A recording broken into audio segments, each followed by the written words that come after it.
आप CA inter पढ़ते हो? हाँ सर, सीए इंटर हम करते हैं। सीए इंटर में सबसे एक्साइटिंग पार्ट क्या होता है? सर सीए इंटर का सबसे एक्साइटिंग पार्ट होता है, जो टाइम पीरियड मिलता है हमको आफ्टर द एग्जाम्स। ठीक है, एग्जाम्स तक तो कुछ भी एक्साइटिंग नहीं होता सर, वही के वही सब्जेक्ट है, सभी वही के वही है। जो हमको टाइम पीरियड मिलता है ना आफ्टर द एग्जाम, वो सबसे एक्साइटिंग होता है। तो मैं आपको बताता हूँ अपने सीए इंटर की थोड़ी थोड़ी जर्नी के बारे में। सीए इंटर मैंने दिया था आई थिंक अराउंड नवंबर 2017 में। क्या बात करो सर? हाँ, but November 2017 was not my original attempt. उससे पहले जब मैंने अपना कॉलेज स्टार्ट किया था, जनरली इंटर का एग्जाम हम कब देते हैं? 9 महीने बाद देते हैं। हाँ सर, तो मैंने 9 महीने बाद एग्जाम नहीं दिया था because I was not prepared. So 9 months बाद वाला जो मेरा अटेम्प्ट था, that was I think around November 16। यहाँ पे क्योंकि मैं प्रिपेयर्ड नहीं था तो मैंने इस अटेम्प्ट को स्किप किया। फिर नवंबर 16 के बाद अगला अटेम्प्ट आया था मई 17 का। अगेन इस अटेम्प्ट के लिए मैं प्रिपेयर्ड नहीं था, मैंने स्किप किया। ठीक है सर, अब 2 बार जब आदमी अटेम्प्ट स्किप कर देता है ना, अंदर से सेल्फ डाउट होने लग जाता है, मैं सही तो कर रहा हूँ। बट एक चीज थी, क्योंकि बीकॉम के प्रिपरेशन साथ साथ चल रही थी, कॉलेज में सब कुछ एकदम everything was going well, so I was doing the preparation, तो साथ साथ इंटर की भी प्रिपरेशन चल रही थी। अब सर आखिरी सेमेस्टर था, I think it was my 5th semester. अब क्योंकि 5th सेमेस्टर था तो भाई अब इसके बाद ना मौका नहीं बचा था। जब भी आपको इंटर क्लियर करना होता है, कोशिश करनी होती है कॉलेज के साथ साथ क्लियर हो जाए, वरना फिर फाइनल का अटेम्प्ट आगे बढ़ जाएगा। तो कोशिश यही थी कॉलेज के साथ साथ इंटर खत्म हो जाए। तो 5th semester was the last semester I could prepare, because इसके बाद क्या था ना, उस टाइम पे जीएसटी आने वाला था। तो जब भी कुछ चेंज आने वाला था सिलेबस में, तो सारे टीचर डराने लग जाते हैं कि भाई जीएसटी की इतनी मोटी बुक है, नई नई एक्स पढ़ने पड़ेंगे, ये पढ़ना पड़ेगा। तो मैं भी डर गया, मैंने कहा चलो फाइनली प्रिपेयर करके एग्जाम दे देते हैं। तो कोशिश करा, हाथ पैर चलाए, एट 5th सेमेस्टर में अपना एग्जाम दे दिया इंटर का। ठीक है सर, यहाँ I gave my inter exam. 2 bar attempt skip करके मैंने अपना इंटर का एग्जाम यहाँ दिया। अब सर जब ये इंटर का एग्जाम दिया था तो ये कब दिया? नवंबर 2017 में। नवंबर 2017 I gave my inter exam. ठीक है सर, अब नवंबर 17 का जो रिजल्ट है ना, उस टाइम पे इसका result was expected around Jain and. कहीं ना कहीं जैन एंड में इसका result was expected. Okay sir, अब इस सब के बीच में ना समझ नहीं आता करे क्या। जब तक एग्जाम नहीं आ रहे होते तब तक मन करता है यार ये मौज करे, ये मस्ती करे, ये करे, वो करे, फलाना ढिमकाना, everything we love to do. उस टाइम पे हमारे मन में होता है ये भी करेंगे वो भी करेंगे। बट जैसे ही एग्जाम निपट जाते हैं ना, समझ ही नहीं आता करे क्या। इतना खाली खाली टाइम मिलता है ना, अपने को आदत ही नहीं होती। अचानक सुबह नींदें खुल जाती है, फिर फील होता है कि अच्छा कुछ किताब कुछ पढ़ना पड़ता तो नहीं है, और रिजल्ट की टेंशन हो रही होती है अलग।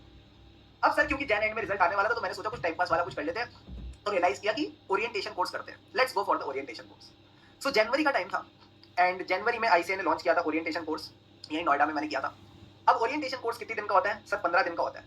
तो मैं बड़ा खुश था, चलो 15 दिन तो इसी में निपट जाएंगे, 15 डेज तो इसी में निकल जाएंगे, कोई दिक्कत की बात नहीं है। 15 डेज का ओरिएंटेशन कोर्स है, इट इज अमेजिंग थिंग। 15 दिन अपन इसमें निकालते हैं।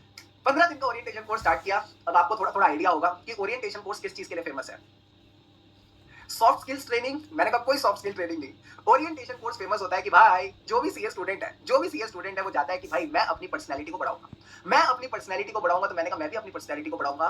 बट सर जब मैं ओरिएंटेशन कोर्स गया ना, तो मुझे पहले या दूसरे या तीसरे दिन ना मोटिवेशन मिल गई। सर किस चीज की मोटिवेशन? कि 15 दिन क्यों मुझे ये कोर्स अटेंड करना है। धीरे धीरे तुम समझ जाओगे मेरी मोटिवेशन क्या थी। वहां पे एक्टिविटीज होती थी, ग्रुप एक्टिविटीज होती थी, और मैं हमेशा ये प्रे करता था यार जो मेरा ग्रुप बन रहा है ना, वो भी इसी ग्रुप का पार्ट बन जाए, वो भी कहीं ना कहीं इसी ग्रुप का पार्ट बन जाए तो मजा आ जाएगा। ठीक है, मैं इधर बैठता था वो उधर बैठती थी, मैं इधर बैठता था वो उधर बैठती थी, तो मेरा काफी टाइम तो मेरा ध्यान होता था उस पर, जो पढ़ा रहे होते थे उन टीचर्स पे ध्यान रहता था, बट काफी ज्यादा ध्यान तो उन पे भी रहता था कि वो क्या कर रही है। तो 15 दिन किसी तरह से इस तरह से निकल रहे थे, धीरे धीरे धीरे करके निकल रहे थे। अब सर ओरिएंटेशन कोर्स चल रहा है, और अपन भी उस टाइम पे वो रहते हैं, अपन अपने अंदर भी एक वो रहता है कि यार कि कुछ हो जाए तो मजा आ जाए। ठीक है, सोने पे सुहागा। तो I think it was the 8th और 9th डे। मैंने क्या किया, मैं 8th या 9th डे था, मैं उसके पास चला गया। मैंने सोचा कि ऐसे कोई महंगा सा गिफ्ट लूंगा, इसको अच्छा नहीं लगेगा। तो मैं बाजार गया, मैंने 10-20 रुपए की कोई कैडबरी की चॉकलेट ली और मैंने जाके उसको गिफ्ट कर दी। अब पागल तो है ही, तो इंसान ऐसे टाइम पे पागल तो हो ही जाता है। तो मैंने भी सोचा 10-20 रुपए की चॉकलेट लेते हैं, ज्यादा बड़ा गिफ्ट दूंगा तो अजीब लगेगा, तो जाके चॉकलेट दी। तो मुझे समझ नहीं आ रहा था चॉकलेट दूं कैसे। अंदर से तो मतलब ऐसा है कि मतलब बिल्कुल ही एकदम हाँ बिल्कुल चल रहा है, but I was not able to understand how to do it. So I think lunch हुआ था उस टाइम पे, लंच के बाद सब अपने थालियां वालियां रख के जा रहे थे। तभी मैंने उसको बोला 1 मिनट रुक। ठीक है, ऐसे मैं उसका नाम नहीं ले रहा, मैंने उसको बोला, रुक। कहती क्या हुआ? मैंने कहा दिस इज फॉर यू। भाई हाथ कांप रहे थे उस टाइम पे, ठीक है, literally my hands were shaking at that time. उसने कहा यार नहीं नहीं इसकी सब जरूरत नहीं है, उसने मना कर दिया उस टाइम पे। I felt very bad. मैंने कहा यार ये तो अलग अलग लेवल होगा, और इससे पहले आज तक मेरे साथ ऐसे कभी रियलिटी में ऐसा हुआ नहीं था। तो मैंने कहा ठीक है। फिर उस दिन शाम को हमने प्रोग्राम बनाया, हम बंगला साहब जाएंगे, बंगला साहब गुरुद्वारा जाएंगे। तो मैंने कहा ठीक है यार गुरुद्वारा वगैरह जाएंगे तो मैं भगवान जैसे प्रे करूंगा तो कुछ हो जाएगा। तो मैं गुरुद्वारा गया, मैंने प्रे किया। फिर जब हम गुरुद्वारे से बाहर आ रहे थे, मैंने कहा यार 10 रुपए की चॉकलेट ही तो रख तो सकती है। ठीक है, एक तो ना हम भी होते ढीठ, एक्सेप्ट करने को रेडी नहीं कि भाई नहीं बन रही बात, ढीठ मन मानता ही नहीं है। तो मैंने कह रहा बच्चा कह रहा दर्द है डिस्को नलायक। तो मैंने क्या किया, मैंने भाई एक बार और ट्राई किया, नहीं मानी। फिर मेरे दिमाग में अगली चीज आ रही है, अब इस चॉकलेट का करूं क्या, मैं तो नहीं खा सकता, मेरे को तो नहीं हजम होने वाली है चॉकलेट। तो मुझे याद है मैं मेट्रो स्टेशन से नीचे उतर रहा था, साइड में एक आध लड़का वगैरह ऐसे बच्चे घूम रहे होते तो वो घूम रहा था। मैंने कहा this is the chocolate for you.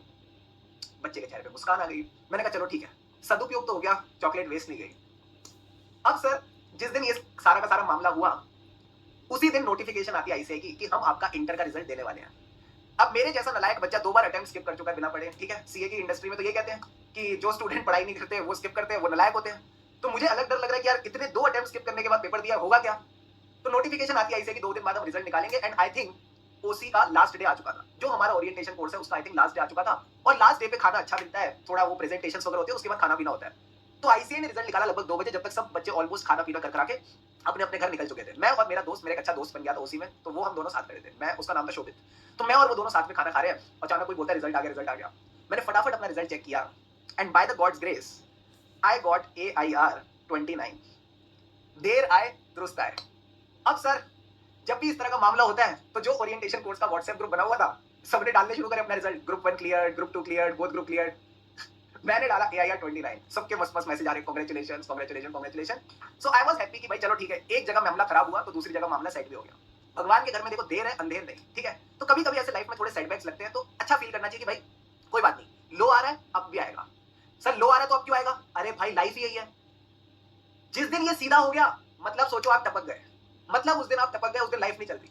So if you are facing a low there will be high, it is a given. तो जब भी लो चल रहा हो ना, खुश रहा करो कि भाई अब हाई आने वाले, मजा आएगा।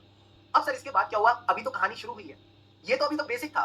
फिर इसके बाद मेरी आर्टिकलशिप शुरू हुई, उसकी भी आर्टिकलशिप अपनी शुरू हो गई।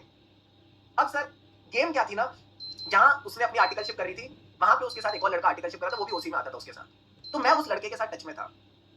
अब इंसान पागल तो होता है थोड़ा थोड़ा। अब मुझे पता है वहां कुछ नहीं हो रहा, कुछ नहीं चल रहा, फिर भी थोड़ा थोड़ा मैं आइडिया रखता था वहां हो क्या रहा है। तो वो दोनों अपनी आर्टिकलशिप एक अलग फॉर्म में कर रहे थे, मैं अपना ईवाई में अलग कर रहा था। फिर मुझे लगता है स्टार्टिंग में I was having some information, then I ignored it. फिर मैं ईवाई में चला गया, तो मैंने ईवाई में एक्सप्लोर करना स्टार्ट किया और वो वहां पे उसका अपना चल रहा होगा। 3 साल ईवाई के बीते, आर्टिकलशिप कंप्लीट हुई, अगेन सीए फाइनल के एग्जाम्स आए, आई गॉट AIR 8, मेरा सीए एग्जाम क्लियर हो गया। मुझे पता लगा उस लड़के का भी क्लियर हो गया जो उस फॉर्म में जाता था, but then I got to know she did not clear, she did not clear her exam. और फिर मैंने सोचा कि चलो मैं कनेक्ट करके थोड़ा गाइड वाइड करने की कोशिश करता हूँ। तो मैंने ऐसे गाइड वाइड किया, फिर गाइड करके थोड़ा टाइम छोड़ दिया, इधर से अपनी ऑडिट क्लासेस स्टार्ट कर दी, ठीक है सर। अब जब ऑडिट क्लासेस चल रही थी, आई थिंक ऑडिट क्लासेस को स्टार्ट करे हुए 1 डेढ़ साल हुआ, 1.5 2 साल हो चुके थे, आई थिंक 1.5 to 2 years हो चुके थे। एक दिन उसका मेरे पास मैसेज आता है कि Shubham can you provide me your audit classes, मुझे ऑडिट में प्रॉब्लम आ रही है। उसने ये नहीं बोला ऑडिट क्लासेस, मुझे ना ऑडिट में प्रॉब्लम आ रही है, कैन यू गाइड मी। तो मैंने कहा हाँ ठीक है, मेरा फास्ट ट्रैक बैच, ये नहीं बोला ऑडिट क्लासेस, मुझे ना ऑडिट में प्रॉब्लम आ रही है, कैन यू गाइड मी। तो मैंने कहा हाँ ठीक है, मेरा फास्ट ट्रैक बैच है, you can take the fast track batch और you can go ahead with it. तो उसने क्लासेस वगैरह स्टार्ट कर दी, मैं भूल गया। ट्रस्ट भी मैंने देते मैं भूल गया। तुम बच्चों के इतने सारे डाउट्स रहते हैं ना, इस सबके बीच में ये याद ही नहीं रह सकता तुमने क्या किया क्या नहीं किया। मैंने उसको क्लास दी, मैं भूल गया। आई थिंक सितंबर का टाइम था, मैंने क्लास दे दी थी। अब नवंबर में उसने एग्जाम दिए, जनवरी में रिजल्ट वगैरह आया, तो जब रिजल्ट आते बच्चे कनेक्ट वगैरह करते हैं, उसका मेरे पास मैसेज आता है जनवरी में, आई क्लियर्ड। मैंने क्लियर कर लिया और मेरा ऑडिट का भी एग्जाम अच्छा हो गया, मैंने क्लियर कर लिया, now I am a chartered accountant. So I was happy कि चलो ठीक है यार, थोड़ा ही सही मैंने थोड़ा बहुत कंट्रीब्यूशन कर दिया। So I was very happy and contented. अब सर इस टाइम तक आई वाज आउट, आउट मतलब अब सर इस टाइम तक आई वाज आउट मतलब mentally out of that zone. जो वो जोन चल रहा था 4 5 6 साल पहले, उस जोन से तो मैं पक्का पूरा का पूरा बाहर आ चुका था इस टाइम तक। तो उसका मेरे पास व्हाट्सएप मैसेज आता है कि प्लीज शेयर योर एड्रेस। मैंने कहा एड्रेस की कोई जरूरत नहीं, कोई फॉर्मेलिटी करने की जरूरत नहीं, I am happy that you clear, that is enough for me. कहती no no I insist please share your address. उसने मेरे से एड्रेस मांगा, मैंने एड्रेस दिया। अगेन एड्रेस देके मैं भूल गया कि भाई कुछ एड्रेस मांगा। हफ्ते 2 हफ्ते बाद कोरियर आता है, उसमें एक लेटर होता है एक बॉक्स के साथ। लेटर में लिखा है, मैं शुभम बोलूं या शुभम सर। लेटर में लिखा है मैं शुभम बोलूं या शुभम सर, मुझे समझ में नहीं आ रहा, बट अब तक तो तू समझ ही गया होगा। मैं वाओ क्या लिखा है क्योंकि मैं समझा कुछ नहीं था। फिर वहां पे उसका नाम लिखा हुआ था नीचे उसके जस्ट, एंड देन उसके साथ था एक box of chocolates, Ferrero Rocher का बॉक्स था उसके साथ। And that time I realised, sir क्या, life is a full circle. उस दिन मैं 10-20 रुपए की डेरी मिल्क लेके गया था, वो एक्सेप्ट नहीं हुई थी, but life rewarded me with a box of Ferrero Rocher with a letter. But अभी तक जब हम इस लेवल पे पहुंचे, बात थोड़ी सी इधर उधर हो चुकी थी, क्योंकि कहीं ना कहीं I think I am not sure वो अपनी जिंदगी में कहां थी, बट मैं अपने माइंड में काफी आगे बढ़ चुका था।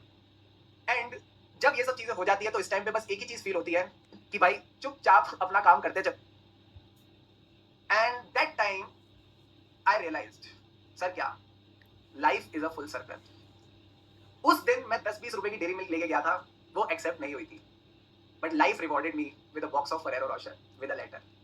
बट अभी तक जब हम इस लेवल पे पहुंचे, बात थोड़ी सी इधर उधर हो चुकी थी, क्योंकि कहीं ना कहीं I think I am not sure वो अपनी जिंदगी में कहाँ थी, बट मैं अपने माइंड में काफी आगे बढ़ चुका था।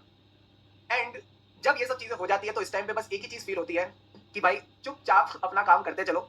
भगवान ने आपके लिए कई सारी अच्छी चीजें लिख रखी हैं। कई बार कुछ चीजें आपके हिसाब से होती नहीं है, आपके मन से नहीं होती हैं। उस टाइम पे ना बैड फील नहीं करना चाहिए। You should not feel bad at that moment, you should just be feeling, not feel bad at that moment, you should just be feeling कि यार कोई बात नहीं, ये चीज जो मेरे लिए नहीं हुई ना, हो सकता है मेरे अच्छे के लिए नहीं हुई। ये मैं अभी बोल पा रहा हूँ, उस टाइम पे तो कुछ ऐसा फील नहीं हो रहा था। नहीं, उस टाइम पे तो लग रहा था ओए ओए कितनी खराब किस्मत है, दी पारी। But now when I look back and अब तुम सोचोगे सर जो आपकी करंट वाली है क्या वही है? नहीं नहीं नहीं करंट वाली इज डिफरेंट। तो मेरी करंट वाली बोलती है यार जब भी तू ये स्टोरी सुना ना क्लियर कर देना कि ये जो करंट वाली है वो ये नहीं है। So my current and permanent one is a different one and she is the amazing one. But the game is very simple कि लाइफ में कभी भी आपको ऐसा लगे ना यार कि यार ये गलत हो गया मेरे साथ, तो ऐसा सोचना सही हुआ। जो हुआ आपके लिए सही हुआ, वो आपको उस टाइम पे समझ नहीं आएगा, बट शायद आगे जाके समझ आए, शायद आगे जाके समझ आ जाए। तो ये जो आज मैंने आपके साथ बात शेयर करी ना, आई एम श्योर इसका पढ़ाई वढ़ाई से कोई लेना देना नहीं है, बट एक चीज से लेना देना है, वो है कि ऊपर वाला तो है। ऊपर वाला तो है, और जो ऊपर वाला है ना, जब वो देता है ना तो एकदम छप्पड़ फाड़ के देता है, मजे करा देता है। तो आपने एकदम मजे में रहना है। एक वो है कि ऊपर वाला तो है, ऊपर वाला तो है, और जो ऊपर वाला है ना, जब वो देता है ना तो एकदम छप्पड़ फाड़ के देता है, मजे करा देता है। तो आपने एकदम मजे में रहना है, एकदम चिल रहना है, एकदम कूल रहना है, काम रहना है। और जैसा मैं हमेशा बोलता हूँ ना, मैं क्या बोलता हूँ या भगवान बोलते हैं, ठीक है, मैं तो बस शेयर कर देता हूँ कि अपना कर्म करो, मेहनत करो, लगन से आगे बढ़ते रहो, एंड सब चीजें at the end of the day settle हो जाती है। ठीक है, ठीक है sir, God's plan. Same year sir, इतने सारे वर्स्ट रिलेशनशिप के बाद मुझे और मेरी बंदी को 3 साल हो गए हैं, वो भी ओसी में मिली थी, और अब रियलाइज हो रहा है क्यों इतने ब्रेकअप्स हुए मेरा 100% देने के बाद भी। Yes, you will get the best partner. आपने बस बेस्ट रहना है। मैं बताऊँ ना, अगर आप बेस्ट रहो, ये जो आजकल मामला चल रहा है ना फ्लिंग्स का, बीबी सर तो पता नहीं क्या क्या बताते हैं कि पुणे की क्लासेस में उनको सुनने को मिलता है, फ्लिंग्स होती है, पता नहीं क्या होती है, बेंचिंग होती है, पता नहीं इतने सारे नए नए कॉन्सेप्ट आ रहे हैं मार्केट में। ये सिर्फ आपको कहते हैं ना खराब करने के लिए है।